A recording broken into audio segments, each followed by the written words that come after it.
হযরত ইমাম আবু হানিফা রাহমাতুল্লাহ আলাইহির সাথে এক নাস্তিকের বাহাস হওয়ার কথা। সে নাস্তিক অস্বীকার করেছে আল্লাহ নাই। ইমাম সাহেব বলেছেন আসেন, আচ্ছা ঠিক আছে, তর্ক হবে, বিতর্ক অনুষ্ঠান হবে। ইমাম সাহেব তার আসার সময় চাইতে প্রায় 1-2 ঘন্টা ডিলে হয়ে গেল। নাস্তিক উপস্থিত জনগণকে বলল, যে লোক তার ওয়াদা রক্ষা করতে পারে না তার সাথে আবার বহস কিসের? এ কথা বলতে বলতেই ইমামে আজম আবু হানিফা রাহমাতুল্লাহ আলাইহি মঞ্চে উঠে এসেছেন। নাস্তিক বলল, আপনার সাথে আমার তর্ক করার উৎসাহ হারিয়ে ফেলেছি। কেন? আপনি যে এতটা সময় ওয়াদা খেলাপ করলেন, 2 ঘন্টা হয়ে গেল, মূল অনুষ্ঠানের শুরুতে আপনি আসলেন না। তিনি বললেন যে তুমি নিরুৎসাহিত হবে তো আমার কাছে দেরি হলো কেন? তারপরে না বলবা। আচ্ছা ঠিক আছে, আপনি বলেন কেন দেরি হলো? তিনি বললেন, আমি এই জায়গায় আসতে গিয়ে সামনে একটা নদী বাঁধল, এখন আমি আসবো কেমনে? মহাচিন্তায় পড়ে গেলাম, কিভাবে যাব? পারাপারের কোনো ব্যবস্থা নাই। হঠাৎ দেখলাম পাশে একটা গাছ, আগে দেখিনি, দেখি যে একটা বড় গাছ। গাছটা কেমনে কেমনে কাইতে হয়ে পড়ে গেল, কেমনে কেমনে তাড়াতাড়ি করে কতগুলি তক্তা হয়ে গেল, ফটাফট তক্তাগুলি লাগিয়ে একটা নৌকা হয়ে গেল, লাফ দিয়ে পড়লো নদীতে। আমি চট করে উঠলাম সেই নৌকায় আর পাড়ি দিয়ে আসলাম। ওই তক্তাগুলি ফাটতে চিটতে আর লোহাগুলি লাগতে তড়িৎ গতিতে তাড়াতাড়ি হইতে যতটুকুন সময় লাগছে আমার আসতে ওই জন্য দেরি হয়েছে। সুবহানাল্লাহ পরে কন। এখন নাস্তিক কয় যে আপনার সাথে আমি তর্ক মোটেই করবো না। কেন? কয় যে আপনার মাথার স্ক্রু ঠিক আছে কিনা। কয় কি জন্য? কয় আপন ইচ্ছায় একটা গাছ হট করে এরকম হয়ে গেল, কোনো করাত ছাড়া মিস্ত্রি ছাড়া গাছগুলি চিরে ভেরিয়া তক্তা হয়ে গেল, আর কোন রকমের মিস্ত্রি ছাড়াই জোড়াতালি লেগে নৌকা হয়ে গেল, আর মাঝি ছাড়া পালায় গেলেন। আপনার মস্তিষ্কের স্ক্রুগুলি ঢিলা, আপনার সাথে আমি তর্ক করব না। তিনি বললেন, নাস্তিক শোনো, বিনা মিস্ত্রিতে একটা গাছ চিরে ভেরে তক্তা হইতে পারে না। তোমার দলিল। বিনা মিস্ত্রিতে কতগুলি তক্তা একত্রিত একটা নৌকা হইতে পারে না, তাহলে বিশাল আকাশ বিনা মিস্ত্রিতে কেমনে তৈরি হইল? তোমার এই পা থেকে শুরু করে মাথা পর্যন্ত এই সুন্দর দেহ কেউ সৃষ্টি করে নাই, এমনি এমনি কলা গাছের মধ্যে হইছো তুমি। নাস্তিকের চোখ খুলে গেল। বলেন কি? আমি তো এইভাবে চিন্তা করি রে, আমি মুসলমান হয়ে গেলাম। লা ইলাহা ইল্লাল্লাহু মুহাম্মাদুর রাসূলুল্লাহ। নবী আপনি বলুন, আমার রবের কথাগুলি যদি লেখার জন্য সমস্ত সমুদ্রের পানিগুলি যদি একত্রিত করে কালি বানাইয়া লেখা শুরু হয়ে যায়, সমুদ্রের সমস্ত পানিগুলি সব শেষ হয়ে যাবে, আমার আল্লাহ পাকের, আমার রবের কালেমার ব্যাখ্যা লেখা শেষ হবে না। আজিম কিতাব আমরা পেয়েছি, আলহামদুলিল্লাহ। কোন খুশি হয়ে বলেন আলহামদুলিল্লাহ। এমন এক আজিম কিতাব, বিরাট কিতাব, সম্মানিত কিতাব আমরা পেয়েছি। আশা করি গত 4 দিনের কথাগুলি আমাদের হৃদয়ের কন্দরে অঙ্কিত হয়ে থাকবে, স্মৃতিপটে ভাস্বর হয়ে থাকবে, যার দ্বারা আগামী দিনগুলি আমরা আমাদের জীবনকে সুন্দর করতে পারবো, মার্জিত করতে পারবো, কোরআনে করিমের আলোকে জীবন গড়তে পারবো। আল্লাহর কাছে তৌফিক চাই, সবাই বলুন আমিন। আজকে আপনাদের সামনে আলোচনা করতে চাই খলাকাল ইনসান আল্লামাহুল বায়ান। তিনি মানুষ সৃষ্টি করেছেন। আজকে আপনাদের সামনে বলা হবে মানব সৃষ্টি রহস্য। আল্লাহ পাক যেহেতু সৃষ্টিকর্তা, তিনি সৃষ্টি করেছেন। আমাদেরকে কে সৃষ্টি করেছেন বলুন? সকলে বলুন, আমাদের স্রষ্টা কে? তিনি আমাদেরকে সৃষ্টি করেছেন। যেহেতু তিনি আমাদের সৃষ্টি করেছেন, সেহেতু আমাদের সঠিক রাস্তা, সঠিক পথ বলে দেওয়ার দায়িত্ব কার? সেই আল্লাহ পাকের। যেহেতু সৃষ্টি করেছেন তিনি, রাস্তা বলে দেওয়ার দায়িত্ব সেই আল্লাহ পাকের। কোরআন মাজিদে এই কথাটি অনেক জায়গায় আল্লাহ পাক বলেছেন। যেমন সূরা আল-লাইলের ভিতরে বলা হয়েছে, ইন্না আলাইনা লাল হুদা, আমার উপরে এটা দায়িত্ব, পথ কর্মপদ্ধতি প্রদর্শন করা, রাস্তা দেখানো, এটার দায়িত্ব হচ্ছে আমি আল্লাহ পাকের। রাস্তা দেখাবেন কে? আল্লাহ পাক। অনেকে বলে যে আল্লাহ পাক কি রাস্তা দেখাবেন? কি হয়েছে? ভাই ভিডিও শুনলে একটু বসুন, একটু বসুন, আমি বলি শোনেন আপনারা। বিষয়টা হচ্ছে আমি বুঝতে পেরেছি আপনাদের অসুবিধা এতটুকুন যে আপনারা আমাকে দেখতে পাচ্ছেন না, তবুও আমি মাঝে মধ্যে ওই ভিডিওর এপাশ ওপাশ করব যাতে করে দেখতে পান। জি, ভিডিওটা সরাবার জন্য অনুরোধ করবেন না, কারণ এই ভিডিওর মাধ্যমে আপনারা তো সরাসরি তাফসীর শুনছেন আর দেখছেন। এই ভিডিওর মাধ্যমে গোটা পৃথিবীতে বাংলাদেশি মুসলমান দুনিয়ায় যত জায়গায় আছে এই ভিডিও চলে যাচ্ছে, ইউরোপে, আমেরিকায়, মধ্যপ্রাচ্যে। আর এর দ্বারা অনেক ইহুদি, অনেক খ্রিস্টান, অনেক বৌদ্ধ, অনেক হিন্দু, অনেক মজুসি ইসলাম কবুল করার সুযোগ পাচ্ছে। বলেন রব্বানা লাকাল হামদ। একটুখানি আমাকে না দেখার এই কষ্টটুকুন বরদাস্ত করুন, একটু ধৈর্য ধরুন, তবু আমি আপনাদেরকে উকি ঝুঁকি মারবো যেন দেখতে পান। আপনাদের এই ধৈর্যের কারণে আল্লাহ সুবহানাহু ওয়া তাআলা আপনাদেরকে মেহেরবানি করবেন, আপনাদেরকে রহমত করবেন। আমরা সবাই বলি আমিন। ভাইরা আমার, আল্লাহ পাক পথ দেখিয়েছেন, আল্লাহ পাক রাস্তা দিয়েছেন। মরুভূমির ভিতরে যে রব্বুল আলামিন পথের নিশানা তৈরি করে দিলেন, যেখানে গভর্নমেন্ট রাস্তা বানাতে পারে না, মরুভূমির ভিতরে যিনি পথের নিশানা বানালেন মানুষ যেন না হারায়, যে আল্লাহ রাব্বুল আলামিন দুর্গম পাহাড়ের ভিতরে গিরিপথ তৈরি করে দিলেন মানুষ যেন হারায় না যায়। সমুদ্রের ভেতরে নাবিকরা দিনের বেলায় সূর্যের আলো দেখে পথ চলে, রাতের আধারে সে যেন গভীর সমুদ্রের ভিতরে হারায় না যায়। আল্লাহ তাই আকাশের ভিতরে তারকা মণ্ডলী খচিত করে রেখেছেন। সমুদ্রের নাবিকেরা, জাহাজের নাবিকেরা তারকা দেখে দেখে পথ নির্ণয় করে নেন। যে মাবুদ রাস্তা বানালেন জঙ্গলের ভিতরে, পাহাড়িয়া এলাকার ভিতরে, যে মহান প্রভু রাস্তা বানালেন, নিশানা বানালেন মরুভূমির ভিতরে, যিনি রাস্তা দেখায় দিলেন গভীর সমুদ্রের ভেতরে, সেই আল্লাহ রব্বুল আলামিন আমরা দুনিয়ার বুকে মানুষেরা অন্ধকারে মরবো, রাস্তা হবে না, এমনটি তো হতেই পারে না। আল্লাহ রব্বুল আলামিন আমাদের জন্য রাস্তা বানায়েছেন। মহান আল্লাহ রব্বুল আলামিন বলেন, ওয়া আলাল্লাহি কাসদুস সাবিলি ওয়া মিনহা জাইরুন। আল্লাহ পাক বলেন, সোজা রাস্তা, সোজা পথ বলে দেওয়ার দায়িত্ব আমি আল্লাহর। যেখানে রয়েছে অসংখ্য বাঁকা পথ, অসংখ্য বাঁকা পথ যেখানে, যে পৃথিবীতে, সেখানে সোজা রাস্তা বলে দেওয়ার দায়িত্বটা কার? জোরে বলেন কার? আল্লাহ শুধু সৃষ্টি করেন না, সৃষ্টি করেন, শিক্ষা দেন, পথ বলে দেন, পথটাও বাকি রাখেন না, পথটাও তিনি বলে দিয়ে দেন। হযরতে মূসা আলাইহিস সালামের কাছে ফেরাউন প্রশ্ন করল, তুমি যে রবের দাবি করছো, যে একজন রব আছেন, সে রবের পরিচয় কি? তোমার সেই রব কে? হযরতে মূসা আলাইহিস সালাম যে জবাবটা দিলেন, কি সুন্দর জবাব! এক কথার ভিতরে সমস্ত কথা সন্নিবেশিত হয়ে গেছে।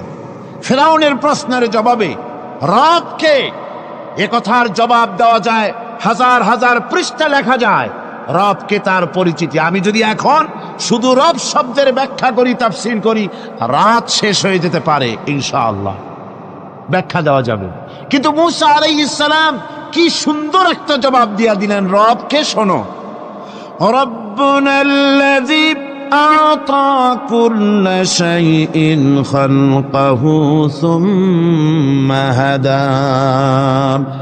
রব হচ্ছেন সেই, আমার প্রভু হচ্ছেন তিনি, যিনি সমস্ত সৃষ্টিকে, সমস্ত মাখলুকাতকে যিনি সৃষ্টি করেছেন, আর সৃষ্টি করার পর তার চলার জন্য পথ তৈরি করে দিয়েছেন। তিনি হচ্ছেন আল্লাহ পাক, যিনি সৃষ্টি করেন আর পথের দিশা দেন। তিনি হচ্ছেন আল্লাহ পাক, তিনি হচ্ছেন রব। শুধু বানান না, বানাবার পরে তার প্রয়োজনটাও মিটায় দেন। আল্লাহ পাক সেই আল্লাহ বলছেন, খালাকাল ইনসানা আল্লামাহুল বায়ান। তিনি মানুষ সৃষ্টি করেছেন। আমি সম্ভবত দ্বিতীয় দিনে আপনাদেরকে বলেছিলাম, মানুষ বানর থেকে আসে নাই, মানুষ ওরাং ওটাং থেকে আসে নাই, মানুষ শিম্পাঞ্জি থেকে আসে নাই, মানুষ বাঁদরের গোষ্ঠী নয়, মানুষ এসেছে মাটি থেকে, আদম থেকে। মানুষের পূর্বপুরুষ হচ্ছেন হযরতে আদম আলাইহিস সালাম। মানুষের পূর্বপুরুষ কে? আদম আলাইহিস সালাম। আর মানুষের পূর্বপুরুষ হচ্ছেন আদম আলাইহিস সালাম, আর তার উৎপত্তি হচ্ছে মাটি থেকে। মানুষ এসেছে আদম থেকে, আদম এসেছে মাটি থেকে। এখন আল্লাহ পাক বলছেন যে আমি হচ্ছি তোমার স্রষ্টা, আমি তোমাকে বানাইছি। কোরআনে কারিমে কথা এভাবে বলছে, কাইফা তাকফুরুনা বিল্লাহি ওয়া কুনতুম আমওয়াতান ফাহিয়াকুম সুম্মা ইউমীতুকুম সুম্মা ইউহয়ীকুম সুম্মা ইলাইহি তুরজাউন। এ মানুষ, তোমরা কিভাবে কুফরি করো, অস্বীকার করো, আল্লাহর সাথে নাফরমানি করো? কিভাবে করো যে আল্লাহ তোমাকে, তুমি ছিলে মৃত্যু, তোমাকে আল্লাহ পাক জিন্দা করেছেন। সুতরাং মানুষ জন্মের পূর্বে সব মৃত্যু ছিল, একথা তো আজ বিজ্ঞানসম্মত কথা, বৈজ্ঞানিক সত্য কথা। মানুষ জন্মের আগে মৃত্যু ছিল। কিভাবে? মানুষের উৎপত্তি কোত্থেকে এলো? কোরআনে কারীম তা পরিষ্কার করে বলছে। তোমাকে কিভাবে সৃষ্টি করেছে তুমি দেখো। সন্তান মায়ের জরাইতে আসার পূর্বে সে ছিল পিতার শুক্রকীট আর মায়ের ডিম্বাণু, অর্থাৎ স্পার্মটোজন এবং ওভাম, এই দুটি জিনিসের মধ্যে সে বিভক্ত ছিল। মায়ের বক্ষপিঞ্জর এবং পিতার পৃষ্ঠদেশ থেকে সবেগে নির্গত এক ফোঁটা পানি দিয়ে আমি আল্লাহ পাক তোমাকে সৃষ্টি করেছি। কোরআনে কারীম বলছে, হাল আতা আলাল ইনসানি হিনুম মিনাদ দাহরি লাম ইয়াকুন শাইআম মাযকুরা। মানুষের জীবনে কি এমন এক সময় এসেছিল না যখন সে উল্লেখযোগ্য বিষয় বস্তু হিসাবে পরিগণিত ছিল না? তোমার নাম ছিল না, পরিচয় ছিল না, কিছুই ছিল না, দুনিয়ার কেউ তোমাকে জানতো না, শুনতো না। আমি আল্লাহ পাক তোমাকে সৃষ্টি করেছি। তুমি কোত্থেকে এলে? কোরআনে কারীম থেকে তা জেনে নাও। আল্লাহ রাব্বুল আলামিন বলেন, ইন্না খালাকনাকুম মিন তুরাবিন সুম্মা মিন নুতফাতিন সুম্মা মিন আলাকাতিন সুম্মা মিন মুদগাম। আমি রব্বুল আলামিন তোমাকে সৃষ্টি করেছি, মাটির উপাদান দিয়ে তৈরি করলাম। মা বাপের, পুরুষের স্পার্মটোজন আর মহিলাদের ওভাম দুটিতে মিলে মায়ের গর্ভের ভিতরে নাপাক পানি ফোঁটাকে জমাট রক্তে পরিণত করে দিলাম। এই জমাট রক্তকে গোশত বানালাম, কচি কচি হাড় দিয়ে একটা বডি, একটা স্ট্রাকচার তৈরি করলাম। তারপরে ফাকাসাউনাল ইযামা লাহমা, গোশত দিয়ে, রগ দিয়ে, চামড়া দিয়ে সুন্দর করে ছাউনি দিয়া মায়ের গর্ভের ভিতরে আমি আল্লাহ রব্বুল আলামিন তোমাকে বানাইছি। মায়ের পেটের ভিতরে ফি কারারিম মাকিন, একটি সুরক্ষিত জায়গায় তোমাকে আমি রেখে দিলাম, যেখানে কোনো রোগ, কোনো জার্ম যেখানে পৌঁছতে পারবে না, কোনো অসুবিধা হবে না। এমন একটা জায়গায়, এমন একটা ইন্টেনসিভ কেয়ার ইউনিটের ভিতরে রেখেছি। সুবহানাল্লাহ, একটা ইন্টেনসিভ কেয়ার ইউনিট যেখানে কোনো রকমের কোনো জার্ম প্রবেশ করে বা করবার কোনো ক্ষমতা নাই কারো। এমন একটা যে একটা প্যাকেট, সুন্দর একটা প্যাকেট, একটা কভারের মধ্যে তোমাকে তৈরি করা হলো মায়ের পেটের মধ্যে। তারপরে আজকে তুমি কুফরি করতেছ, আজকে আমাকে অস্বীকার করছো। ওই গর্ভের ভেতরে আমি ইচ্ছে করলে রক্তের পিণ্ডের আকারে মায়ের গর্ভ থেকে আবর্ষণ করে দিতে পারতাম, দুনিয়ার মুখ দেখতে পারতে না। মায়ের পেটের ভেতর থেকে মরা সন্তান হিসাবে বের করে দিতে পারতাম, বিকলাঙ্গ করে বের করে দিতে পারতাম, পঙ্গু করে বের করতে পারতাম। পারতেন না? আল্লাহ রাব্বুল আলামিন বলেন, কেমনে বানালাম?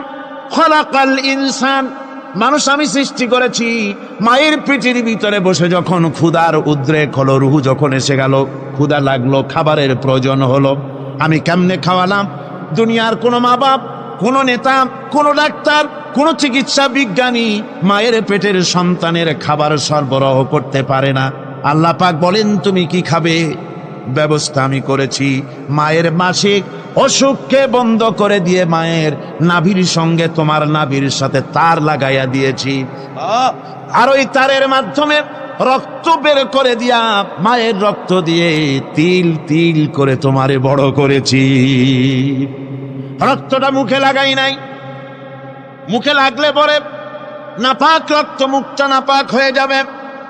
নাভির ভিতর দিয়ে পাস করে দিলাম, মুখটাকে পবিত্র রেখে দিলাম, যাতে করে দুনিয়ায় আসার পর আমার পবিত্র বানানো মুখখানা দিয়া এই দুনিয়ায় বসে তোমার আল্লাহর পবিত্র নামের জিকির করতে পারো। এমন সুন্দর করে মায়ের পিঠের ভিতরে তৈরি করলাম, হাত দিলাম, পা দিলাম, সুন্দর করে বানালাম, এমন নিখুঁত করে বানালাম, তাকায়া দেখো নিজের দিকে, সুন্দর করে বানালাম। এরপরে কি করলাম, সুম্মা নুখরিজুকুম তিফলা, বাচ্চার আকারে মায়ের পেট থেকে আস্তে করে বের করে নিয়ে আসলাম। সুবহানাল্লাহ বিহামদিহি, আস্তে করে মায়ের পেট থেকে নিয়ে এসেছি পৃথিবীর বুকে। পৃথিবীতে যখন আসলে তখন তোমার অবস্থাটা কি ছিল? ক্ষুধার যন্ত্রণায় যদি মরেও যেতে, কান্দা ছাড়া ভাষা নাই। ভাষা আছে? কোনো হুঁশ ছিল আমাদের? কোনো জ্ঞান ছিল?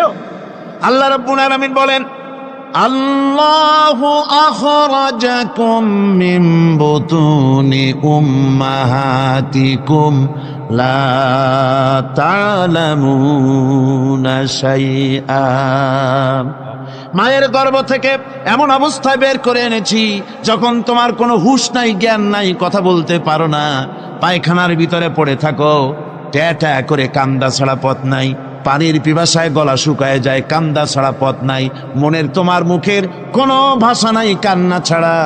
আমি তোমার এমন আল্লাহ, আমি তোমার এমন স্রষ্টা, আমি তোমার এমন রব। তোমার ভাষা নাই বলে মায়ের কলিজার ভেতরে আমি তোমার প্রতি এক দুর্বিনীত মহব্বত পয়দা করে দিয়েছি। তোমার কান্না তোমার মায়ের বুকের মধ্যে শেল বিঁধে যায়। তুমি যখন কাঁদো, কান্নার আওয়াজ যখন মায়ের কানে চলে যায়, হাজারো কাজ ফেলে মা দৌড়াইয়া বাচ্চারে কোলে নেয়। কি খাবে কেউ তৈরি করে না।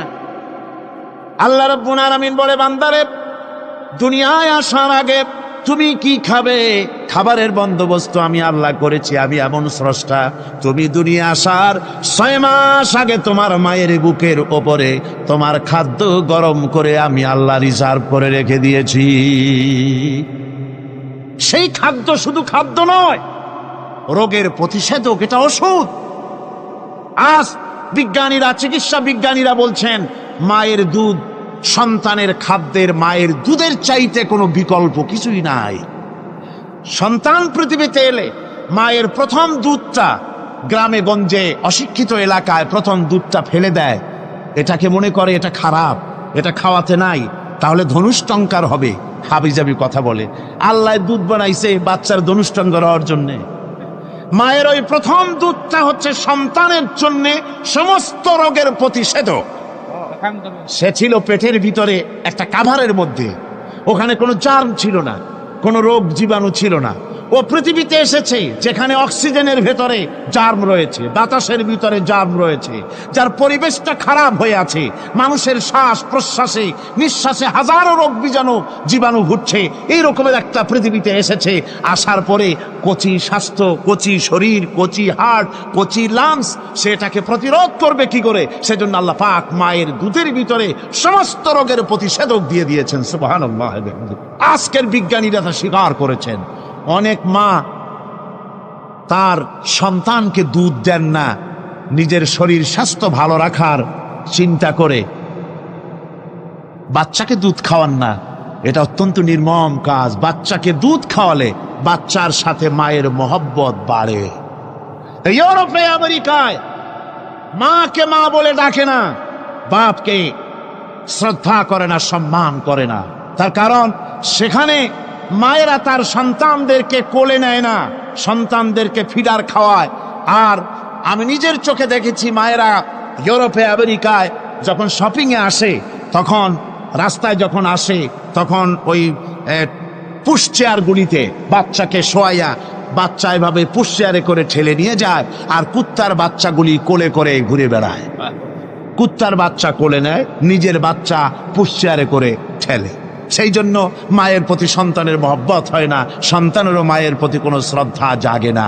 আল্লাহ কি ব্যবস্থা মায়ের কলিজার মধ্যে মহব্বত পয়দা করে দিয়েছেন আল্লাহ পাক। মায়ের বুকের দুধের ভিতরে আল্লাহ রাব্বুল আলামিন, আল্লাহ পাক বলছেন, আমি মানুষ সৃষ্টি করেছি আর তার সমস্ত প্রয়োজন মিটিয়েছি, তার খাবারের সব প্রয়োজন মিটিয়ে দিয়েছি। দুধটাকে ঘন করি নাই হজম করতে পারবে না বলে, ওই দুধটা সামান্য পাতলা করে দিয়েছি, ওর ভিতরে সামান্য মিষ্টি দিয়েছি। দুধের বোটার ভিতরে একটা ছিদ্র দিলে, চোষা মারলে পরে অনেকগুলি দুধ বেরিয়ে এসে গলাটা আটকে যেত, তোমার কচি কণ্ঠ গলা আটকে যেত, শ্বাস করতে পারতে না। এজন্য মায়ের স্তনের বোটার ভিতরে সূক্ষ্ম সূক্ষ্ম 32টা ছিদ্র করে আস্তে করে দুধ বার করে তোমার জীবন আমি বাঁচাইছি। খলাকাল ইনসান, মানুষ সৃষ্টি করেছি আমি আল্লাহ পাক। সুতরাং যে আল্লাহ পাক এ মানুষ সৃষ্টি করলেন আর মায়ের কলিজার ভিতরে মোহাব্বত পয়দা করে দিলেন, সে আল্লাহ পাক বলছেন, খবরদার ওই মাকেও যেন আবার ভুলে যেও না। মাকে সম্মান করে করো, মা বাপকে মোহাব্বত করো, তাদেরকে শ্রদ্ধা করো। বউ পাইয়া, সুন্দরী স্ত্রী পেয়ে মায়ের কথা ভুলে যেও না। অনেক সাহেব আছে মায়ের কথা ভুলে যায়, স্ত্রীর কথা অনুযায়ী মায়ের উপরে অত্যাচার করে, এরকমও বহুত আছে। আল্লাহ পাক বলছেন, শোনো, وَقَضَى رَبُّكَ أَلَّا تَعْبُدُوا إِلَّا إِيَّاهُ وَبِالْوَالِدَيْنِ إِحْسَانًا। তোমার প্রভুর পক্ষ থেকে ফয়সালা হয়েছে, চূড়ান্ত সিদ্ধান্ত হয়ে গিয়েছে, আমি আল্লাহর ইবাদতের পর তোমার মা বাপের এহসান করবে, খেদমত করবে, তাদের জন্য উপকার করবে, তাদেরকে ভালোবাসবে। আল্লাহ রাব্বুল আলামিন বলেন, মা বাবার সঙ্গে কেমনে কথা বলবে, তাদের সাথে কিভাবে আচরণ করবে, আল্লাহ তাও শিখিয়ে দিয়েছেন। আল্লাহ পাক বলেন, ওয়ালা তাকুল লাহুমা ওয়া কুল লাহুমা কাওলান কারীমা। মা বাবার সাথে সম্মানজনক কথা বলো। ওয়া কুল লাহুমা কাওলান কারীমা, সম্মানজনক কথা বলো।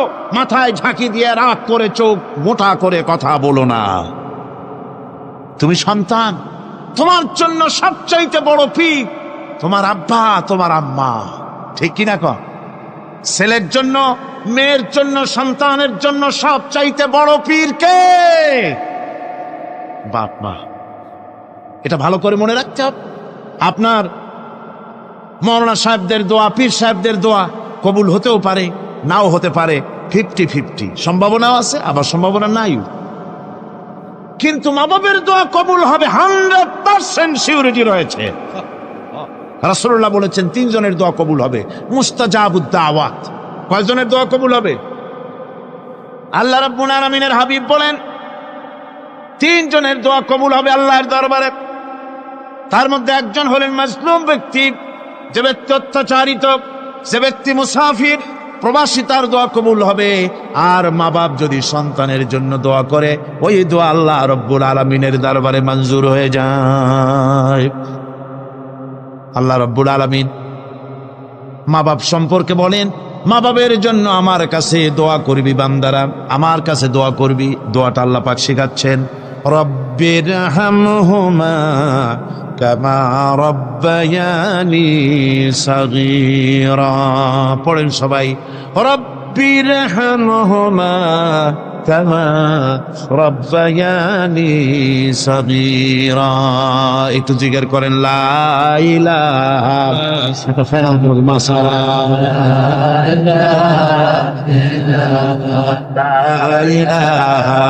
ইল্লাল্লাহ, লা ইলাহা ইল্লাল্লাহ, লা ইলাহা ইল্লাল্লাহ, লা ইলাহা ইল্লাল্লাহ মুহাম্মাদুর রাসূলুল্লাহ। আমার ভাইরা, আল্লাহ পাক শিখাচ্ছেন, বান্দা তোর মা বাপের জন্য আমার কাছে দোয়া কর। আল্লাহ রব, আয় আমার প্রভু, আমার মা বাপ যেমন ছোটবেলায় আমাকে স্নেহের কোলে লালন পালন করেছে, আয় আমার আল্লাহ তুমি আমার মা বাপকে তোমার রহমতের কোলে লালন পালন করো। আল্লাহ শিখাই দিয়েছেন। আমার ভাইরা, প্রত্যেক নামাজের পরে এই দোয়াটা ভুলে যাবেন না। ভুলে যাবেন? ভুলে যাবেন? আমার ভাইয়েরা, আমার বোনেরা, সবাই প্রত্যেক নামাজের পরে পড়বেন রব্বির হামহুমা কামা রাব্বায়ানি সগীরা। এই দোয়া করতে কেউ ভুলে যাবেন না। আল্লাহ রাব্বুল আলামিন বলে বান্দারে, ওয়া ওয়াসাইনাল ইনসানা বিওয়ালিদাইহি ইহসানা হামালাতুহু উম্মুহু কুরহা ওয়া ওয়াদাতুহু কুরহা। আল্লাহ পাক বলেন, আমি পৃথিবীর সমস্ত মানব মণ্ডলীকে উপদেশ দিয়েছি, মা বাপকে সম্মান করো, শ্রদ্ধা করো, তাদের উপকার করো। তার কারণ হলো তোমার মা তোমাকে গর্ভে ধারণ করেছে অত্যন্ত কষ্টের সাথে। আল্লাহ বলতেছেন, মা তোমাকে গর্ভ ধারণ করেছে অত্যন্ত কষ্টের সাথে, এরপরে তোমাকে ডেলিভারি করেছেন অত্যন্ত কষ্টের সাথে, তোমাকে ডেলিভারি করেছেন। আমার ভাইয়েরা, জনাব অধ্যাপক মফিজুর রহমান সাহেব আমাকে বলছেন যে মাহফিলের চতুর্দিকে ওনাদের কাছে রিপোর্ট এসেছে এক শ্বাসরুদ্ধকর পরিবেশ সৃষ্টি হয়ে গিয়েছে। মহিলাদের ভেতরে 3 জন নাকি সেন্সলেস হয়ে পড়েছেন, এত প্রচন্ড ভিড় হয়েছে সেখানে। আপনারা দোয়া করুন আল্লাহ যেন এই মাহফিলকে সুন্দর রূপে পরিচালিত করে দেন, রহমতের হাওয়া যেন বহায় দেন। জোরে কোন আমিন, আরো জোরে কোন আমিন। আমি দেখতে পাচ্ছি আপনারা ঠাসাঠাসি করে বসেছেন, তারপরেও আল্লাহ পাক কোরআন শরীফে বলেছেন, তোমরা যদি অপর ভাইকে একটু জায়গা করে দাও, নিজের জায়গা কম করে, আল্লাহ বেহেশতের মধ্যে তোমার জায়গা বাড়াই দিবেন। আল্লাহ পাক কোরআন শরীফে বলেছেন। আমি সমস্ত মুসলমান একজনও দাঁড়াবেন না, এক বান্দা দাঁড়াবেন না। বসা অবস্থায় আপনারা সামনের দিকে চেপে আসেন, এই মঞ্চের দিকে বসা অবস্থায় সমস্ত মানুষ নড়ে চড়ে বসেন, হরকতে বরকত হবে, নড়ে চড়ে বসেন। আর এই ফাঁকে দাঁড়াবেন না, খবরদার। বসা অবস্থায় মঞ্চের দিকে চেপে আসেন আর জোরে সোরে মহব্বতের সাথে জিকির করেন, লা ইলাহা ইল্লাল্লাহ, লা ইলাহা ইল্লাল্লাহ, লা ইলাহা।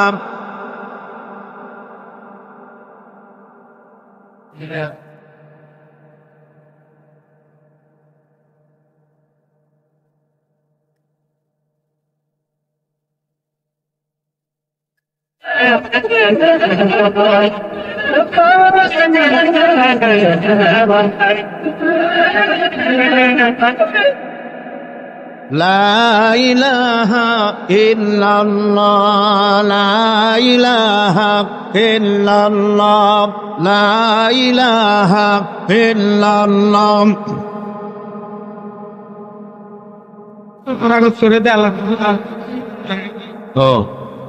লা ইলাহা ইল্লাল্লাহু মুহাম্মাদুর রাসূলুল্লাহ।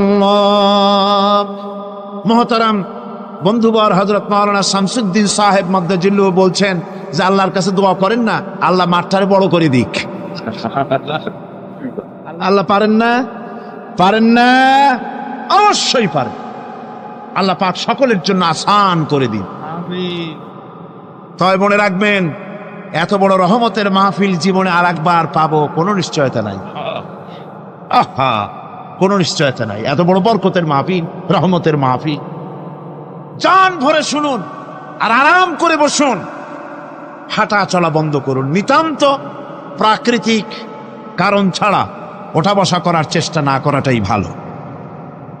আল্লাহ পাক বলছেন, আমি গোটা বিশ্বের সমস্ত মানব মণ্ডলীকে উপদেশ দিয়েছি, মা বাপের খেদমত করো, সম্মান করো। কেন? মা তোমাকে পেটে ধারণ করেছে বড় কষ্টের সাথে। কে বলছেন এ কথা? আমার আল্লাহ বলতেছেন, পেটে ধরতে খুব কষ্ট হয়েছে। আপনাকে পেটে রেখে মায়ের কত কষ্ট হয়েছে সে কথা বোঝার জন্য আপনার গর্ভবতী স্ত্রীর দিকে তাকায়ে দেখেন। আপনার স্ত্রী যখন গর্ভবতী হবে তখন দেখবেন তার অবস্থাটা কি, ওইটা দেখে আপনি আন্দাজ করতে পারবেন আপনার মায়ের কত কষ্ট হয়েছিল। গভীর রাত্রে মানুষ সব ঘুমায় যায়, গর্ভবতী মা ঘুমাতে পারে না, সন্তান পেটের ভিতরে, হাঁটু দিয়া গুতা মেরেছে, পা দিয়া লাথি মেরেছে। মা চরম শীতের রাত্রে, প্রচন্ড শীতের রাতে গায়ের লেপটা সরায় দিয়া মা একবার দাঁড়ায় আর একবার বসে, একবার দেওয়ালের সাথে হেলান দিয়া দাঁড়ায়, কষ্ট করে রাতটারে কাটায় দেয়। আবার সারাদিন সংসারের জন্য কাজ করেছেন, রান্না বান্না করেছেন মা, সকলকে খাওয়াইয়া মা শেষের দিকে খেতে গেছেন।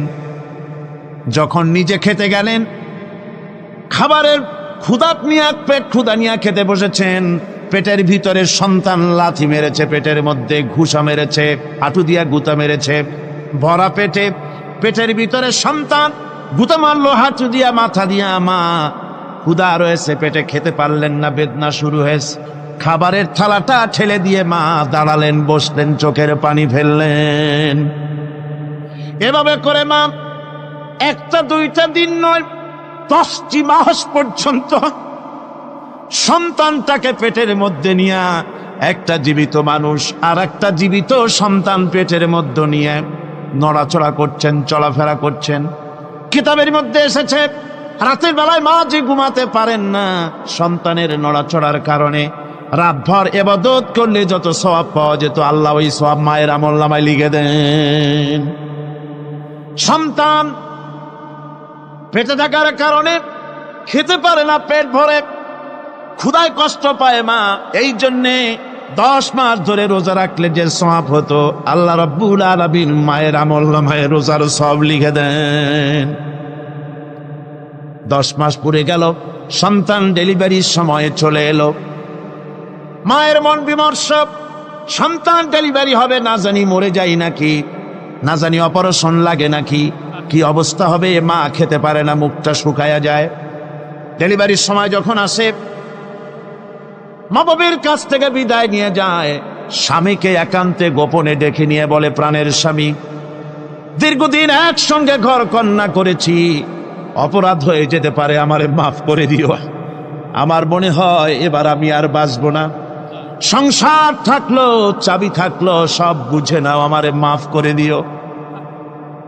মা চলে গেল সতিকা গৃহে, ক্লিনিকে চলে গেল, অপারেশন থিয়েটারে চলে গেল, অথবা ডেলিভারির জায়গায় চলে গেল। ডেলিভারির পেইন শুরু হয়ে গেল, বেদনা শুরু হয়ে গেল। এক একটা বেদনা যেন মায়ের এক একটা মৃত্যু যন্ত্রণা শুরু হয়ে যায়। এমন যন্ত্রণা, প্রসব বেদনা দুনিয়ার ভুক্তভোগী মা ছাড়া আর কেউ জানে না। এই চরম বেদনার ভেতর দিয়ে, চরম কষ্টের ভিতরে মা যখন একটা বাচ্চা প্রসব করলো, জিহাদের ময়দানের মতো মা রক্তাক্ত হয়ে গেলেন, সন্তান দুনিয়ায় এলো। মা তখন অস্থির থাকেন। এত বড় বিরাট কষ্টের ভিতরে আল্লাহ রাব্বুল আলামিন বলেন, সন্তান যখন ডেলিভারি হয়ে গেল, মায়ের মনের ভিতরে আমি তখন এই ফিলিংস, এই টেন্ডেন্সি জাগ্রত করে দিই, দেখ কি হয়েছে। মা তখন দেখতে চায় কি হয়েছে। মায়ের সামনে যখন এত কষ্টের, হৃদয় বিঙ্গড়ান, কলিজার 32টি নাড়ি ছেঁড়া যন্ত্রণার সন্তান যখন মায়ের চোখের সামনে আসে, আল্লাহ পাক বলেন, মা যখন তার ছেলের মুখের দিকে তাকায়, মেয়ের মুখের দিকে তাকায়, আল্লাহ বলেন 10 মাসের পেটে ধরা কষ্ট আর ডেলিভারির সব কষ্ট মায়ের মন থেকে মুছে ফেলে দেই। আল্লাহ রাব্বুল আলামিন বলেন, খবরদার দুনিয়ার মানুষ, এমন মায়ের সাথে নাফরমানি করবি না, এ মায়ের সাথে নাফরমানি করবি না, মাকে সম্মান করবি, মার কাছে দোয়া চাবি। দুনিয়ায় যদি সম্মান চাও, রিজেক্ট চাও, মায়ের পায়ে ধরে কাঁদো। মায়ের জাতি অনেক সম্মান তার। রাসূল করিম সাল্লাল্লাহু আলাইহি ওয়াসাল্লামকে প্রশ্ন করা হয়েছে, হুজুর খেদমত করবো কার? হুজুর কয় মায়ের। তারপরে কার? হুজুর কয় মায়ের। তারপরে কার? হুজুর বলেন মায়ের। তারপরে কার? তোমার পিতার। 3 গুণ। তোর মায়ের মর্যাদা 3 গুণ বেশি, তোর বাপের চাইতে মর্যাদা বেশি। সুবহানাল্লাহ পড়ে। আর আজকে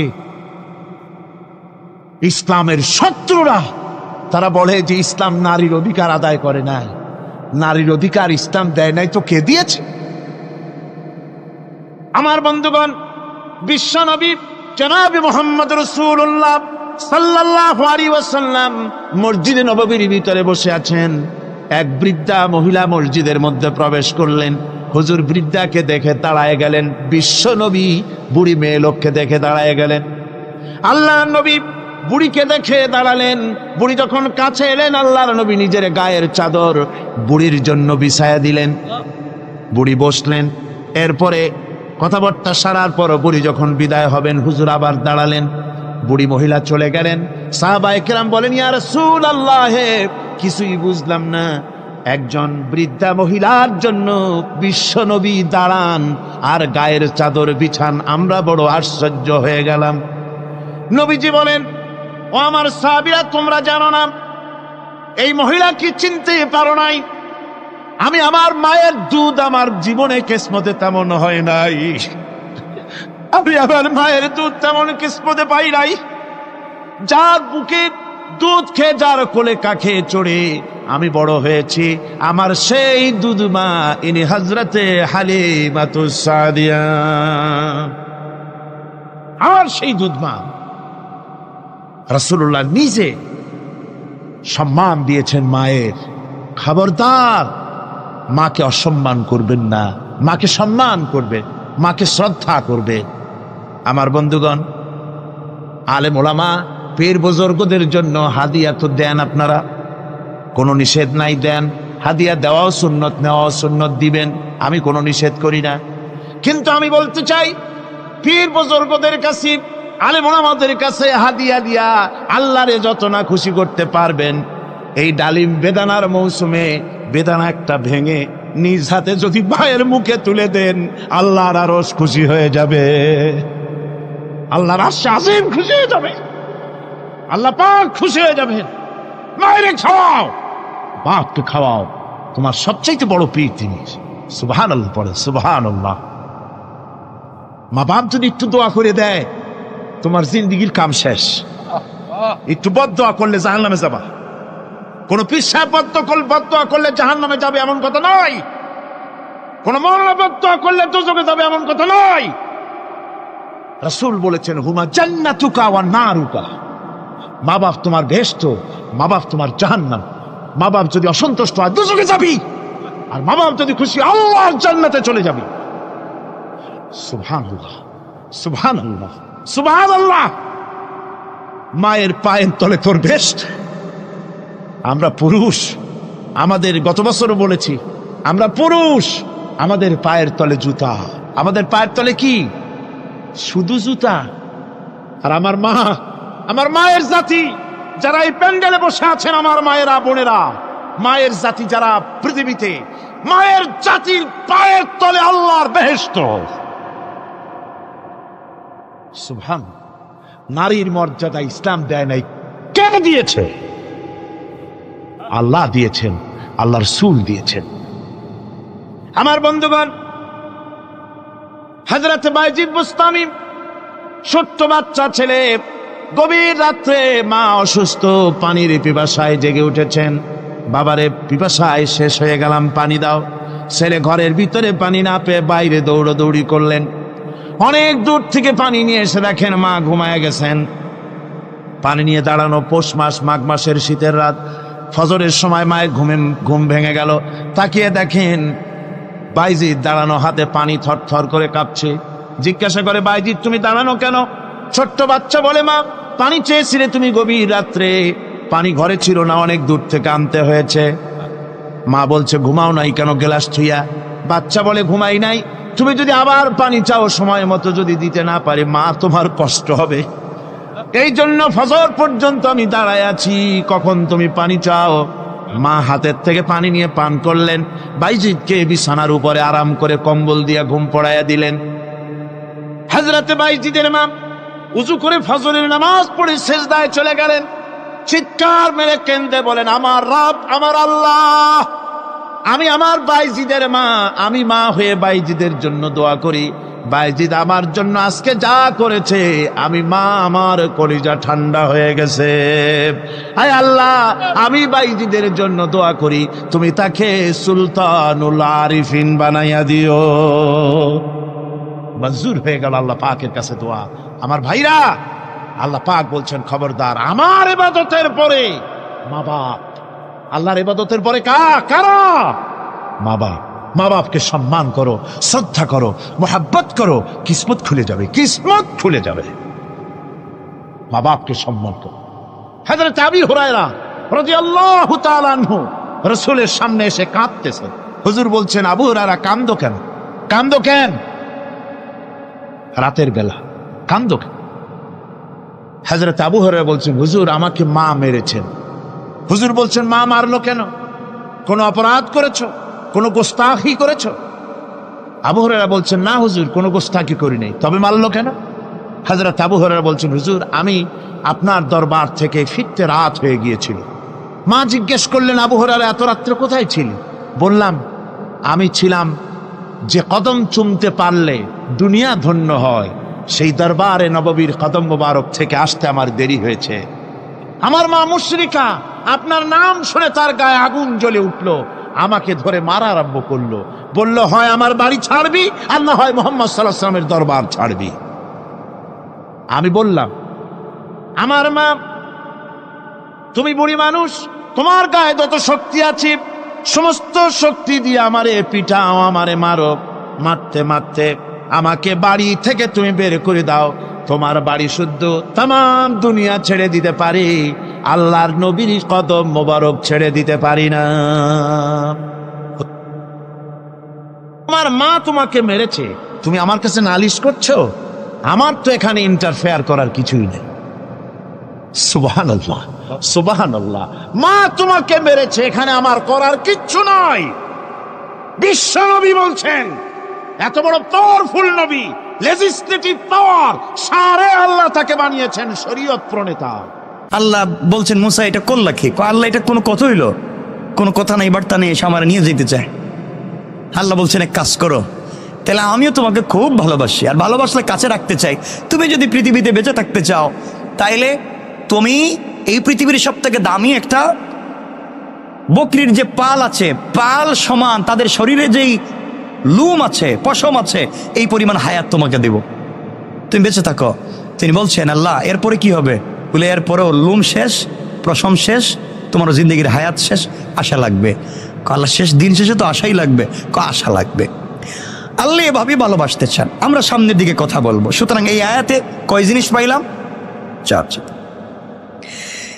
এরপরের আয়াত আল্লাহ রাব্বুল ইজ্জত ওয়াল জালাল আমাদের আকীদা, আমাদের বিশ্বাস সম্পর্কে আল্লাহ পরিষ্কার ধারণা দিতে চান। বান্দারে, দুনিয়ার জমিনে বিশ্বাস নষ্ট করতে দেওয়া যাবে না।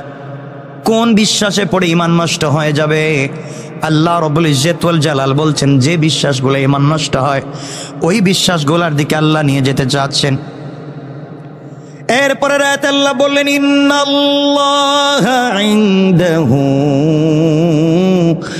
ইলমুস সাআহ ওয়া ইউনাজ্জিলুল গায়স ওয়া ইয়ালামু মা ফিল আরহাম ওয়া মা তাদরি নাফসুম মাযা تكسب غدا وما تدري نفس بأي أرض تموت إن الله عليم خبير। আল্লাহ রাব্বুল ইজ্জত ওয়াল জালাল বলেন, মুসলমানেরা, দুনিয়াবাসী, আল্লাহ রাব্বুল ইজ্জত ওয়াল জালাল জানায়া দিলেন, দুনিয়ার মুসলমানেরা শোনো, নিশ্চয় আল্লাহর কাছে কিয়ামতের জ্ঞান রয়েছে। আল্লাহ রাব্বুল ইজ্জত ওয়াল জালাল বলছেন, ইন্নাল্লাহা ইনদাহু ইলমুস সাআ, নিশ্চয় আল্লাহর কাছে কিয়ামতের দিনের জ্ঞান রয়েছে। দুনিয়ার জমিনে মানুষ কিয়ামতের দিনকে নিয়ে বিভ্রান্ত করতে পারে, তোমাদেরকে ভুল পথে পরিচালিত করতে পারে।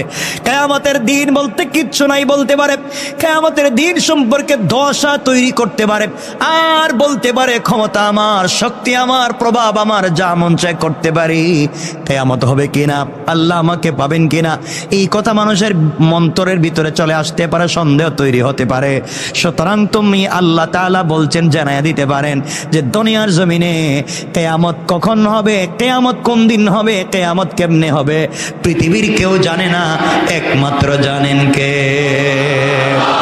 দুনিয়ার জমিনে কোনো পীর, কোনো মাশায়েখ, কোনো ওলিয়া, আমার বাবা, আমার দাদা কেউ যদি বলে অমুক দিন কিয়ামত হবে, আজকে হবে, কালকে হবে, আগামী বছর হবে, এ কথা যদি বলে সম্পূর্ণ মিথ্যা কথা।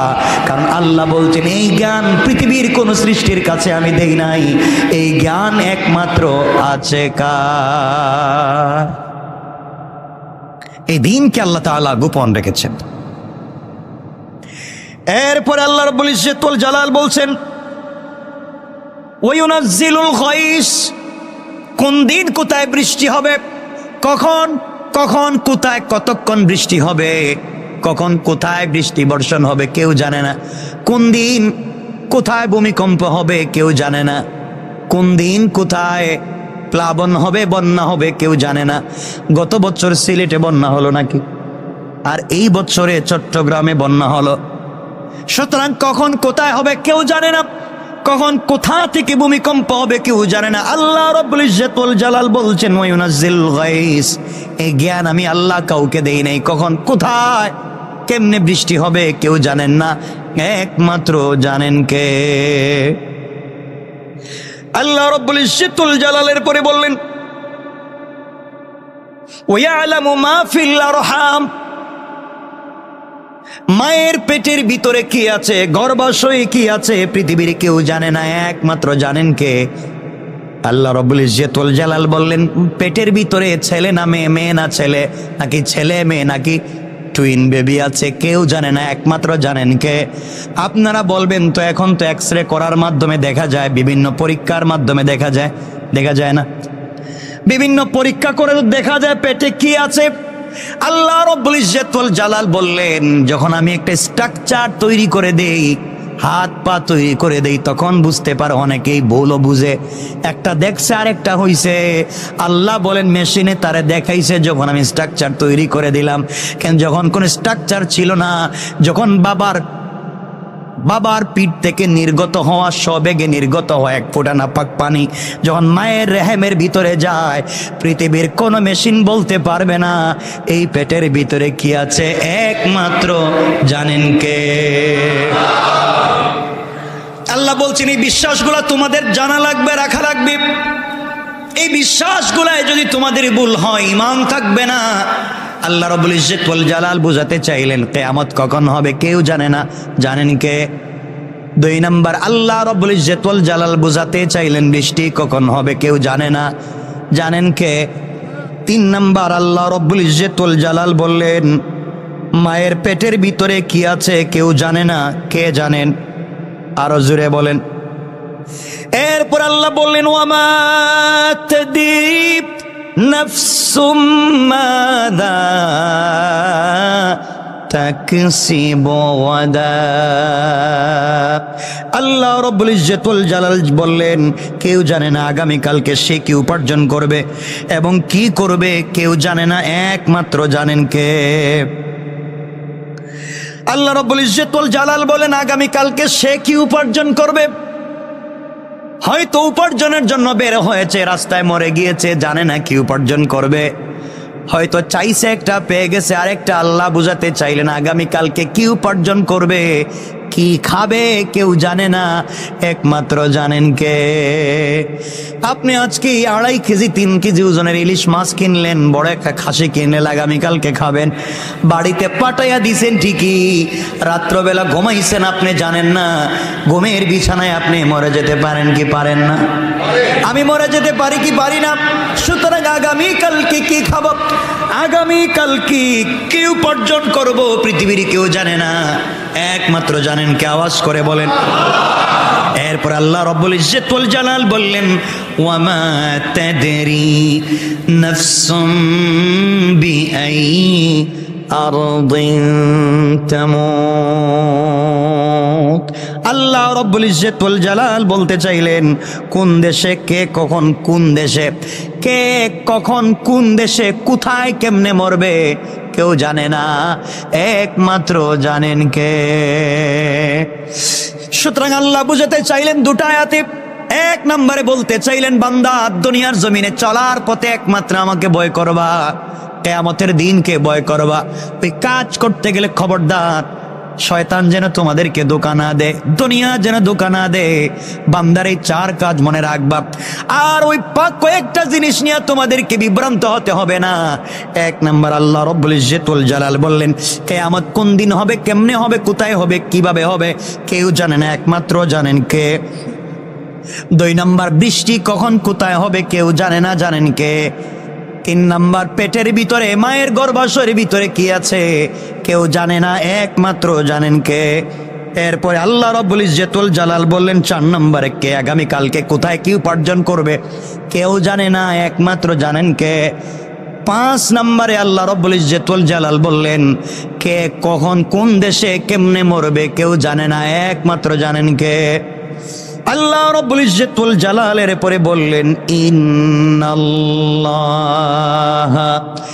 আলিমুন খাবীর।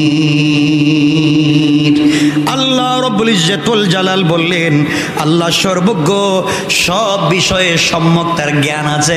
আপনি কি করলেন, আপনি ধোঁকাবাজি করলেন কিনা, বেঈমানি ধান্দাবাজি করলেন কিনা, কাকে নিয়ে কি করেছেন, পৃথিবীর কেউ আপনাকে ধরতে পারে নাই। আপনার এত দুম্রজাল একমাত্র আওয়াজ করে বলেন কে।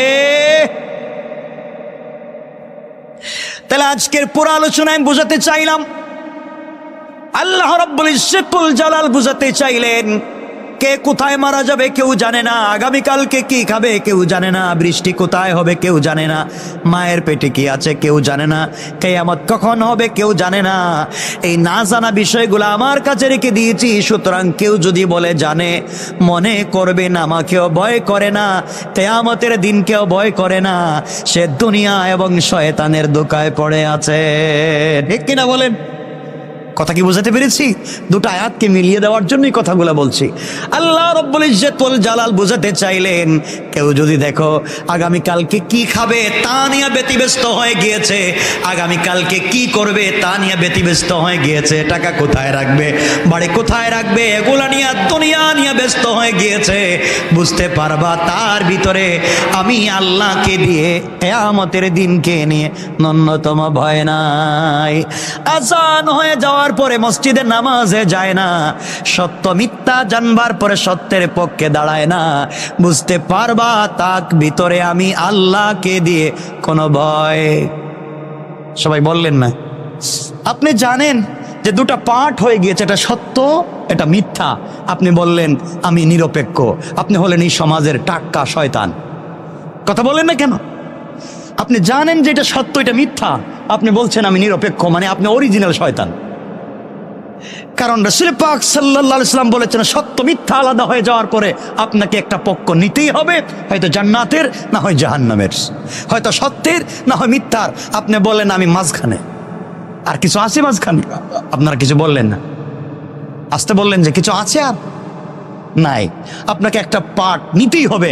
আপনি বললেন আমি সত্যের পক্ষেও নাই মিথ্যার পক্ষেও নাই। ফেরেশতারা বলবে আপনি কোন পার্টে ছিলেন?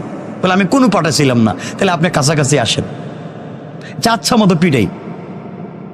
এজন্যে সত্য এবং মিথ্যার যখন লড়াই হবে আপনাকে একটা বেছে নিতে হবে। আমি বলছি না আপনাদেরকে আপনারা মিথ্যার পক্ষে যাইয়েন না, আমি বলছি না আপনাদেরকে সত্যের পক্ষে থাকবেন না, আমি শুধু আপনাদেরকে বলছি রাসূল পাক সাল্লাল্লাহু আলাইহি ওয়াসাল্লাম তার জিন্দেগিতে সাহাবায়ে কেরাম তাবেঈন তবে তাবেঈন আইম্মা মুজতাহিদিন সালফে সালেহিন আকাবিরে দ্বীন উলামায়ে মুতাকাদ্দিমিন মুতাআখিরিন আসফিয়ায়ে কেরাম পৃথিবীতে চলবার পথে যখন সত্য এবং মিথ্যার লড়াই হয়েছে তারা জীবন যৌবন বিসর্জন করে অস্তিত্ব ধ্বংস করে সত্যের পক্ষে ছিলেন। আমি বলতে চাইলাম রাসূল পাক থেকে নিয়ে আমাদের আকাবির আসরাফ পর্যন্ত তারা সত্যের পক্ষে ছিলেন। আপনার কাছে দুটা পথ যদি আসে, সত্য ও মিথ্যার দুটা পথ আসে, আমি আপনাদেরকে আসরাফের পথ দেখিয়ে দিলাম, আপনারা সত্যের পক্ষে থাকবেন। রব বলেছেন যদি না থাকে বুঝতে পারবা হয়তো তাকে দুনিয়া ধোঁকা দিয়েছে, আর না হয় নাফরমান শয়তান ধোঁকা দিয়েছে। কথা কি বুঝতে পেরেছেন? তাহলে আমরা এই আলোচনা থেকে বুঝতে পারলাম আমাদেরকে ধোঁকা দেয় কয় জিনিস। আপনারা আসতে বললে আমি কষ্ট পাব। 2 জিনিস ধোঁকা দেয়। 1 নাম্বার দুনিয়া, 1 নাম্বার দুনিয়া, 2 নাম্বার শয়তান। শয়তান এই 2টা জিনিস আমাদেরকে ধোঁকা দিতে পারে। আল্লাহ আমাদেরকে হেফাজত করুক, বলেন আমিন। আমাদের সময় কমে গেল।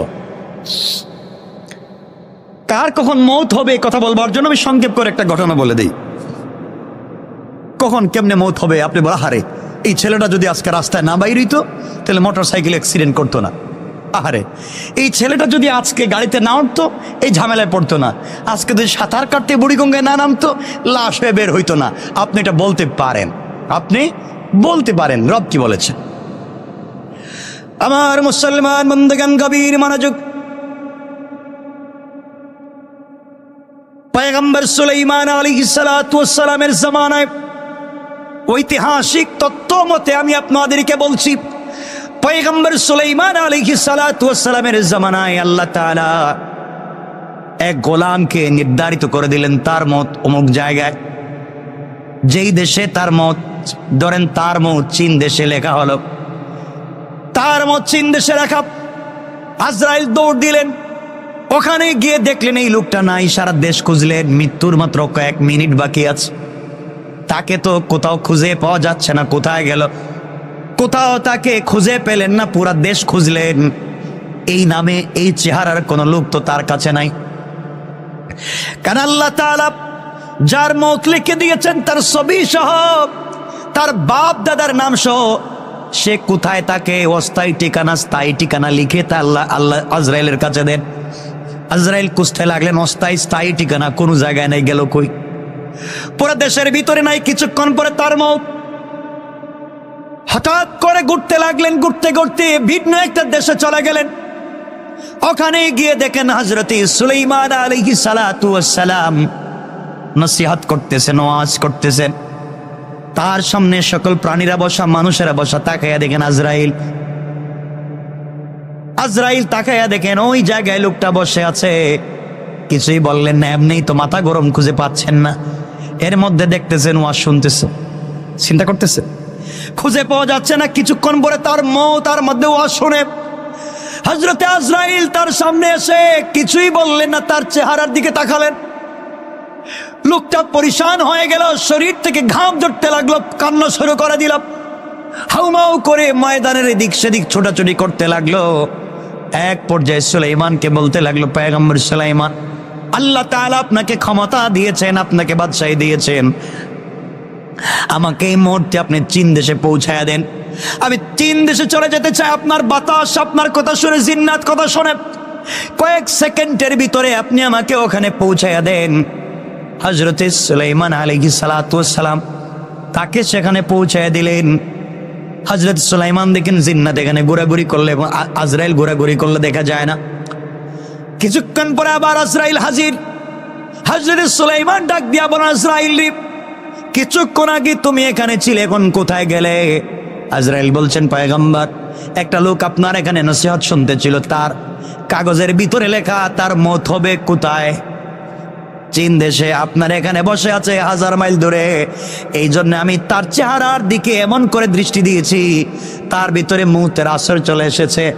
আপনি তাকে ওখানে পাঠিয়ে দিয়েছে, আমি তাকে ওখানে মৃত্যু ঘটাইয়া আবার আপনার প্রোগ্রামে হাজির হয়ে গেলাম। আল্লাহু আকবার। কার কখন কোথায় মৌত হবে কেউ জানে না, একমাত্র জানেন কে? আল্লাহ তাআলা জানেন। সুতরাং এগুলো নিয়ে আমাদেরকে টেনশন করতে হবে না। মৌত একমাত্র কার হাতে? আল্লাহর হাতে। আল্লাহ আমাদেরকে হেফাজত করুক, শুকর বলেন আমিন। সুতরাং আজকে দুনিয়ার জমিনে চলবার পথে আমরা যে জিনিসগুলো বারবার দেখতে পাই, যে জিনিসগুলো আমাদেরকে বারবার কষ্ট দেয়, আজকে যদি আমরা আল্লাহর প্রতি অগাধ বিশ্বাস থাকতো, আল্লাহর প্রতি আমাদের ভালোবাসা থাকতো, তাহলে এই সমস্যাগুলা পৃথিবীর জমিনে হতে পারতো? কথা বল, হতে পারতো? হতে পারতো না। আপনাদেরকে বলছি, মনে রাখবেন, আমার কাছে অনেকেই প্রশ্ন করেন যে হুজুর, আমি ইউনিভার্সিটিতে পড়তাম, কলেজে পড়তাম, আমার ফ্যামিলি, আমি দিনের পথে চলি, দাড়ি রাখি, পাঞ্জাবি পরি, নামাজ পড়ি, এটা আমার ফ্যামিলি চায় না, আমার সমাজ চায় না, আমার আত্মীয় স্বজন চায় না, আমার বন্ধু বান্ধব চায় না। এমত অবস্থায় আমরা কি করতে পারি, কেমনে চলতে পারি? হতে পারে না আপনি দিনের পথে চলেন, আপনাকে অনেকে ডিস্টার্ব করে, আপনি সালাত পড়েন, আপনি দিনের মতো করে চলতে চান, অনেকে এটা সুন্দর চোখে দেখছে না, আপনাকে খারাপ চোখে দেখছে। আপনাকে স্কুলে গেলে, ইউনিভার্সিটিতে গেলে, কলেজে গেলে এবং ফ্যামিলির সোসাইটিতে গেলে আপনাকে ভিন্ন চোখে দেখছে। হয় কি হয় না? হয়। আপনি এগুলো নিয়ে চিন্তিত হয়ে থাকেন। এমত অবস্থায় আমাদের করণীয় কি? আল্লাহ তাআলা তার প্রিয় হাবিব সাল্লাল্লাহু আলাইহি ওয়াসাল্লামকে বলেছেন, ওয়ালাকাদ না'লামু আন্নাকা ইয়াযীকু সাদরুকা বিমা ইয়াকুলুন। আল্লাহ বলছেন, আমি জানি যে আপনি তাদের কথাবার্তায় অনেক কষ্টে পড়ে গিয়েছেন, আমি জানি আপনি তাদের কথাবার্তা শুনে ব্যথিত হচ্ছেন, চিন্তিত হচ্ছেন। আমি নামাজ পড়ছি, আমাকে গালি দিচ্ছে, আমি পাঞ্জাবি পড়ছি, আমাকে টিটকারি করছে, আমি দাড়ি রেখেছি, আমাকে নিয়ে দুষ্টামি করা হচ্ছে, আমি লম্বা একটু সালাতে আসছি, তাহাজ্জুদের সালাত পড়ি, আমাকে নিয়ে ভিন্ন চিন্তা করছে আর বলছে এই লোকটাকে দিয়ে কি কিছু হবে না। রাসূলকে আল্লাহ তাআলা বলছেন, আপনি চিন্তা করবেন না, আপনি এমত অবস্থায় পড়ে গেলে আপনি ভয় পাবেন না। এমত অবস্থায় আপনি কি করবেন? আল্লাহ বলছেন, ফাসাব্বিহ বিহামদি রাব্বিকা ওয়া কুম মিনাস সাজিদিন। ফাসাব্বিহ বিহামদি রাব্বিক ওয়া কুম মিনাস সাজিদিন। আল্লাহ বলছেন, আপনি আপনার রবের প্রশংসায় বেশি বেশি করে তাসবিহ পাঠ করুন এবং সেজদাকারীদের অন্তর্ভুক্ত হয়ে যান। আপনি যদি সেজদাকারীদের অন্তর্ভুক্ত হয়ে বেশি বেশি তাসবিহ পড়েন, পৃথিবীর কে কি বলছে কিচ্ছু করতে পারবে না, একমাত্র আমি আল্লাহ তোমার জন্য যথেষ্ট হয়ে যাব। সুবহানাল্লাহ। তো আসতে বললেন। আল্লাহ বলছেন, কেউ কিচ্ছু করতে পারবে না, আমি তোমার জন্য যথেষ্ট। হাসবি আল্লাহ, হাসবুন আল্লাহ, একমাত্র আমাদের জন্য যথেষ্ট কে? আল্লাহ। আল্লাহ বলছেন, এমন অবস্থায় পড়লে আপনি সাজদা করবেন, বেশি বেশি করে তাসবিহ পড়বেন। এরপর আরেক জায়গায় আল্লাহ বলছেন, ফাসবির আলা মা ইয়াকুলুন ওয়া সাব্বিহ বিহামদি রাব্বিকা ক্বাবলা তুলুইশ শামসি ওয়া ক্বাবলা গুরুবিহা।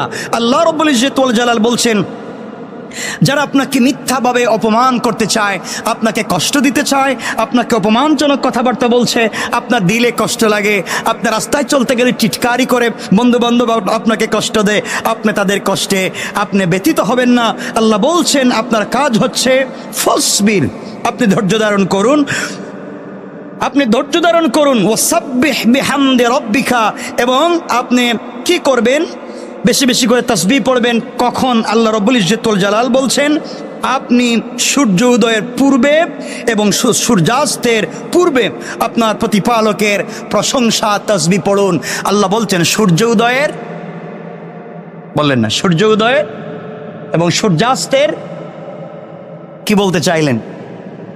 আল্লাহ রাব্বুল ইজ্জত ওয়াল জালাল বলছেন, তুমি যদি সূর্য উদয়ের পূর্বে এবং সূর্যাস্তের পূর্বে এই দুই টাইমে বেশি বেশি করে তাসবিহ পড়ো, আল্লাহর প্রশংসা করো, পৃথিবীর কেউ নাই আমি ছাড়া তোমার ক্ষতি করতে পারবে।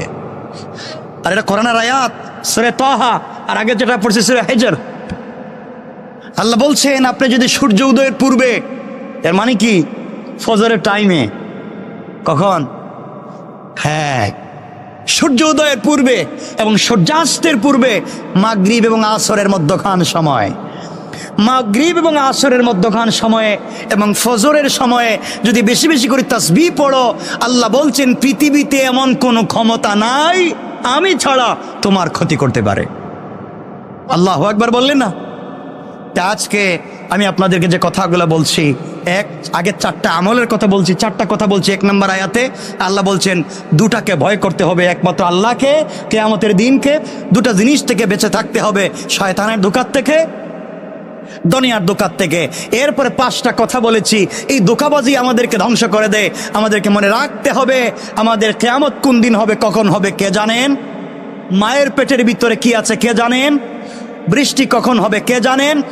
আগামীকালকে কি খাবো কে জানেন? কে কখন কোথায় মরবে কে জানেন? আল্লাহ বলছেন আপনি টেনশন করবেন না, আপনি শুধু বিশ্বাস করেন আমার উপরে, আর সবর করেন, তাসবিহ পড়েন, সালাত পড়েন। সূর্য উদয়ের পূর্বে, সূর্যাস্তের পূর্বে আপনি আমার উপরে বেশি বেশি করে তাসবিহ পড়েন। আল্লাহ বলছেন পৃথিবীর কেউ নাই যে আপনার ক্ষতি করতে পারে। সুবহানাল্লাহ, একটু জোরে বলবেন না? সুতরাং মনে রাখবেন, এই কথা যদি আপনি মনে করেন, তাহলে বিনা কারণে যারা আপনাকে, বিনা কারণে যারা তোমার জীবনে দুঃখের গল্প তৈরি করে, আমি জানি না আমার কথা বুঝতে পারতেছেন কিনা, এতক্ষণ আলোচনা করে যে কথা বুঝাতে চাই, বিনা কারণে অন্যায়ভাবে আপনার জীবনে যদি কেউ দুঃখের গল্প তৈরি করতে চায়, আপনি তাকে অভিশাপ দিতে হবে না, আপনার নীরবতাই তার জিন্দেগি ধ্বংসের কারণ হয়ে যাবে। আবারও বলে দিচ্ছি যে কথাগুলো আগে বলেছে কোরআনে কারীমের সূরা লোকমান 31 নম্বর আয়াত 33 এবং 34 নম্বর আয়াত থেকে আমি যে কথাগুলো বলছি, আপনি আবারও বলছি, যদি কেউ কষ্ট দেয়, বিপদে ফেলে, কষ্ট দিচ্ছে, আমাকে হাঁটতে দিচ্ছে না, বেইজ্জত করছে, আপনি ভেঙে পড়ে যাবেন না। যারা আপনার জিন্দগিতে, আপনার জীবনে, আপনার চলার পথে দুঃখের গল্প তৈরি করবার ষড়যন্ত্র করছে, আপনি শুধু ধৈর্য ধারণ করেন, আপনাকে আর কিচ্ছু করতে হবে না, তাদের জীবন ধ্বংসের কারণ বানিয়ে দিবেন কে? আল্লাহ। সুতরাং মনে রাখবেন, জীবন কোনো সমস্যা নয়। আবারও বলছি, জওয়ানেরা শোনো, হয়তো আবার কোন দিন কথা বলতে পারবো আমি জানি না, এজন্য কথাগুলো আবারও বলছি, শোনো, জীবন কোনো সমস্যার নাম নয়, জীবন কোনো সমস্যার নাম হতে পারে না যে আপনি খুঁজে সমাধান বের করবেন। আবারও বলছি, জীবন কোনো সমস্যা নয় যে আপনি সমাধান বের করবেন। জীবন হচ্ছে একটা বাস্তব অভিজ্ঞতার নাম। জীবন হচ্ছে আপনাকে একটা বাস্তব অভিজ্ঞতা, যেখান থেকে আপনি প্রতিক্ষণ, জীবন হচ্ছে একটা বাস্তবতা, জীবন হচ্ছে একটা বাস্তবতা যেখানে চলার পথে প্রত্যেকটা মুহূর্তে আপনি অভিজ্ঞতা সঞ্চয় করতে পারেন। জীবন কোনো সমস্যা নয় যে আপনি সমাধান করবেন, কারণ জীবন দিয়েছেন কে? আল্লাহ। এখানে আপনি কি সমাধান করতে যাবেন? জীবন দিয়েছেন যে, সমাধান কার কাছে? সুতরাং জীবন হচ্ছে একটা বাস্তবতা, জীবন হচ্ছে একটা বাস্তব লাইফ।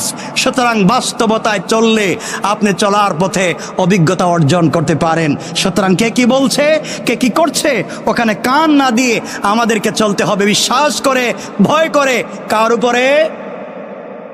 আল্লাহর উপরে। সময় কমে গেল, কথা চাইলেও আমি লম্বা করতে পারছি না, আবার মন চায় এই কথাগুলো বলবার পরে হযরতে জাবির ইবনে আব্দুল্লাহ রাদিয়াল্লাহু তাআলা আনহুর জিন্দেগি থেকে আমি 2-4টা কথা বলি। হযরতে জাবের রাসূল পাক সাল্লাল্লাহু আলাইহি ওয়াসাল্লামের শেষ সাহাবী, যার বাপের নাম হযরতে আব্দুল্লাহ রাদিয়াল্লাহু তাআলা আনহু। হযরতে জাবের তার বাপ রাসূল পাককে কতটুকু ভালোবাসতেন। হযরতে জাবেরের কথা বললেই তো লম্বা হয়ে যায়, তার বাপের কথা বলি। মনে পড়ে গেল জাবের রাদিয়াল্লাহু তাআলার পিতার নাম হযরত আব্দুল্লাহ রাদিয়াল্লাহু তাআলা আনহু উহুদের যুদ্ধে শহীদ হয়েছেন। শহীদ হওয়ার আগের রাত্রে জাবেরকে ডাকলেন, জাবের আসো। জাবের কাছে পিচ্চি মানুষ, ছোট মানুষ, বসছেন বাবার কাছে।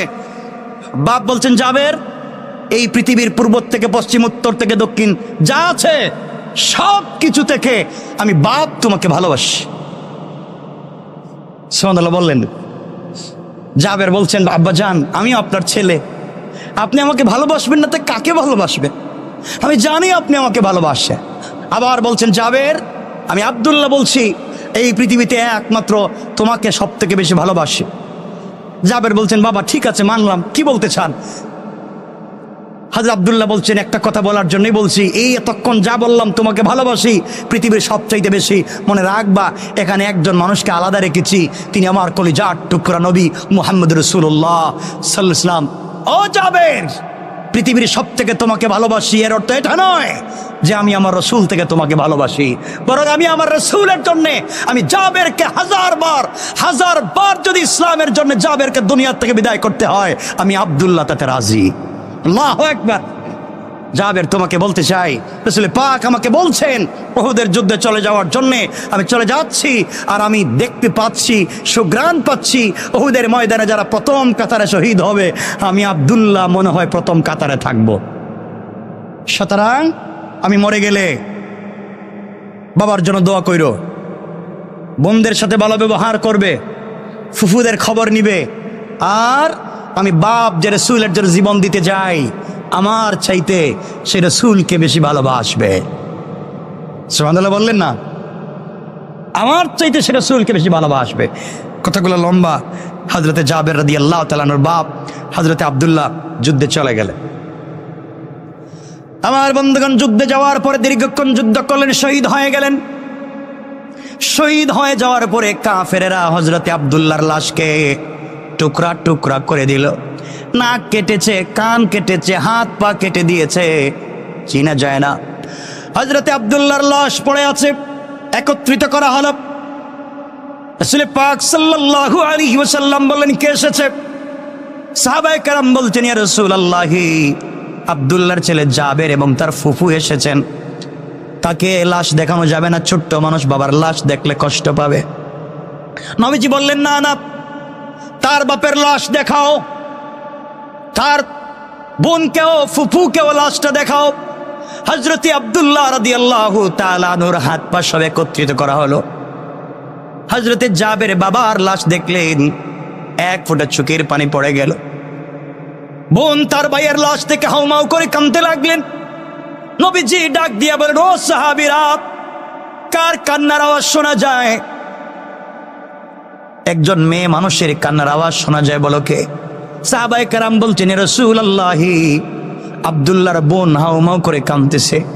নবীজি বলেন, সাহাবীরা রে, যতক্ষণ পর্যন্ত আব্দুল্লাহর লাশ এই জামিন থেকে উঠানো না হবে, ততক্ষণ পর্যন্ত আল্লাহর রহমতের হাজারো লাখো কোটি ফেরেশতা আমার আব্দুল্লাহর লাশকে ঘিরে তার জন্যে রহমতের দোয়া করে করে বাতাস দিতে আছে। আল্লাহু আকবার। হযরতে জাবের বাবার লাশ থেকে হাউমাউ করে কাঁদতে লাগলেন। নবীজি আস্তে আস্তে করে জাবেরের কাছে গিয়ে জড়াইয়া ধরলেন। আর নবীজি জড়াইয়া জাবেরের কপালে চুম্বন করে বলছেন, জাবের, তুমি বাবার জন্য কান্না করো। কথা বলে আমার নবীজি তার হাত মুবারক জাবেরের মাথার উপরে রাখলেন আর বলেন, জাবের, এই মুহূর্তে তুমি আমার সঙ্গে বাড়িতে চলো। আজকের থেকে আমি আজকের থেকে ঘোষণা করলাম, হযরতে আয়েশা আজকের থেকে তোমার মা, আর আমি মুহাম্মদুর রাসূলুল্লাহ তোমার বাবা হয়ে গেলাম। আমার বন্ধুগণ, উহুদের প্রান্তরে আরেকজন সাহাবীর কবরের ভিতরে দুজনকে একত্রিত করে লাশ দাফন করা হলো, মাদফন করে দেওয়া হলো। 6 মাস পরে হযরতে জাবের চিন্তা করলেন, বাবার লাশকে আলাদা করে ফেলি, একটা কবরে দুইজনের লাশ আলাদা করে ফেলি। 6 মাস পরে কবর খনন করলেন। আল্লাহু আকবার। কবর খনন করে দেখেন 6 মাস আগে বাবার লাশ যেভাবে কবরে রেখেছেন, একটা কানে একটু মাটি লাগা ছাড়া একটা শরীরের ভিতরে একটা মাটিও পড়ে নাই। আল্লাহু আকবার। এটা তো 6 মাসের কথা বললাম। 40 বছর পরে হযরতে মুআবিয়া রাদিয়াল্লাহু তাআলা আনহুর জামানায় যখন উহুদকে খনন করার প্রয়োজন পড়ল, খনন করতে যখন গেলেন, 40 বছর পরে আব্দুল্লাহর কবর যখন খনন করা হয়েছে, 40 বছর আগে যেইভাবে লাশ রেখে দেওয়া হয়েছে, নবীজির ভালোবাসার কারণে 40 বছর পরে লাশ এভাবেই কাফন সহ অক্ষত রয়ে গিয়েছে। আল্লাহু আকবার বলেন। তারা রাসূলকে কেমন ভালোবাসতেন, আল্লাহকে কতটুকু ভালোবাসতেন, আর সেদিকে যেতে চাই না। আব্দুল্লাহর কথা বহুত লম্বা। এরপরে হযরতে জাবেরের সঙ্গে রাসূলের অনেক স্মৃতি আছে, কথা বলতে চাইছিলাম এগুলা। জিন্দিগির শেষ জিন্দিগির স্মৃতি জাবেরের সঙ্গে, যেহেতু জাবের ছোট ছিলেন, খন্দকের যুদ্ধে রাসূলের সঙ্গে ছিলেন, রাসূলের পেটে পাথর ছিল, জাবের কি করেছিলেন। এরপরে 74 হিজরিতে যখন হাজ্জাজ ইবনে ইউসুফ খলিফা বাদশাহ হয়ে গেল, তখন তাদের উপরে কি হয়েছিল হাজ্জাজের মাধ্যমে। 78 হিজরিতে তিনি যখন ইন্তেকাল করেন, তখন কি অবস্থান হয়েছিল, কি করেছিলেন, সে কথাগুলো অনেক লম্বা, আমি আর সেদিকে যেতে চাই না। আপনারা আমার জন্য দোয়া করবেন, আমি আপনাদের জন্য দোয়া করতে চাই। কথা যতটুকুন বলেছি আজকে, আশা করি মনে থাকবে ইনশাআল্লাহ।